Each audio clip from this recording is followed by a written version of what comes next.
মাদারীপুরের শিবচরে কুমেরপাড় দারুল উলুম কাওমি মাদ্রাসায় ও এতিমখানার উদ্যোগে ২৬তম বার্ষিক ওয়াজ মাহফিল অনুষ্ঠিত হয়েছে।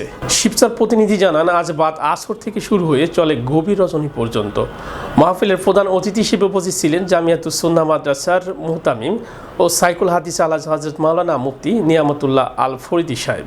মাহফিলের প্রধান বক্তা হিসেবে বয়ান পেশ করেন ইসলামী সঙ্গীত জগতের কিংবদন্তি মুসলিম উম্মাহের হৃদয় স্পন্দন জাগ্রত কবি মুহিব খান।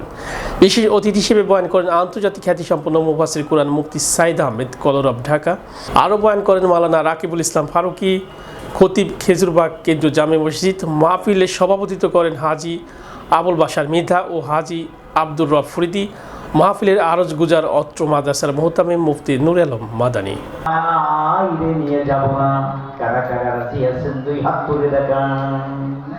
এইভাবে সব কাজে নবীকে যে অনুসরণ করে মাওলানা আতাউর রহমান সাহেব আমার দরকার শুনেছিলেন আমাকে একদিন যে অর্ধেক ছাত্র অর্থাৎ 508 জন ছাত্র স্থান করছে। অনেক ভালো মাদ্রাসা নাকি বলেন?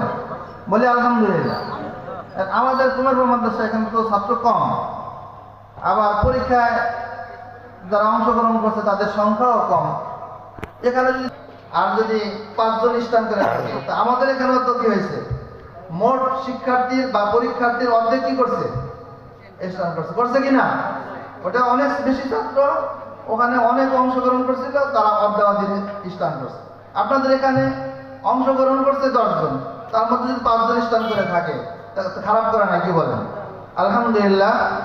আমাদের মুহতামিম সাহেব হযরত মাওলানা নূর আলম মাদানী সাহেব, দেখেন ওনার বাড়ি ঘর এখানে না, ওনার বাড়ি ভোলায়। আমি মনে করি কুমেরপাড় বাসীর জন্য আল্লাহ তাআলা তাকে পাঠাইছেন, বলি আলহামদুলিল্লাহ।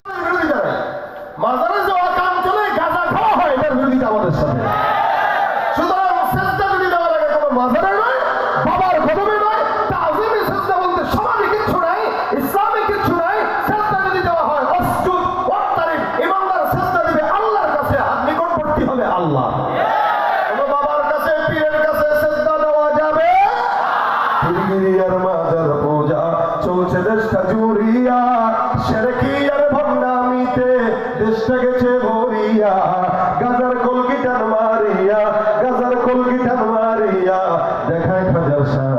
ওরা শিক্ষিত শয়তান, শিক্ষিত শয়তান করতেছেন কেউ?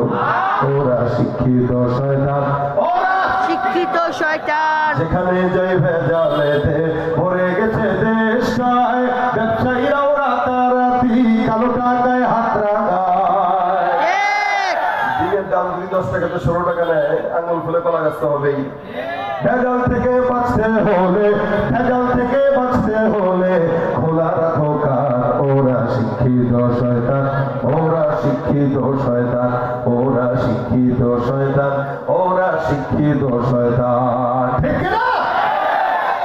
এ মুসলমান নবীর উম্মত, ইব্রাহিম পয়গম্বরকে শেষ বয়সে সন্তান দিয়েছেন যে আল্লাহ, সে আল্লাহ এখনো আছে না নাই? বৃদ্ধ বয়সে যে আল্লাহ সন্তান দিতে পারে, যে আল্লাহ পাক মরিয়মের গর্ভের মধ্যে সন্তান দিতে পারে স্বামী ছাড়া, ওই আল্লাহ থাকতে খাজার কাছে যাওয়া এটা শিরক ছাড়া অন্য কোনো কিছু না। 3 নাম্বার আছে সম্পদ নাই, ইস্তেগফার। 4 নাম্বার আছে সন্তান নাই, ইস্তেগফার। 5 নাম্বার আছে হুজুর ক্ষেত খামারিতে বরকত নাই, যাও ইস্তেগফার করো। যতগুলো মানুষ আসে সবাই আমল কয়টা? কি 5 থেকে মানুষ ডাক ডাক, হুজুর বুঝলাম না, ইস্তেগফারের আমল ছাড়া আপনি মনে হয় অন্য কোনো আমল পারেন না, যার কারণে এটাই দেন। আচ্ছা মুসলিম ডাক দেয়া কয় না না, জমিনের মধ্যে আল্লাহ পাক রব্বুল আলামিন বান্দাকে আমল শিখাই দিয়েছেন, কারণ বান্দা তো আল্লাহ। বান্দা বিপদে পড়লে কেমনে চলবে, কি ডাকবে, কি জিকির করবে, এগুলো আল্লাহ রব্বুল আলামিন বান্দাকে শিখিয়ে দিয়েছেন। সুবহানাল্লাহ।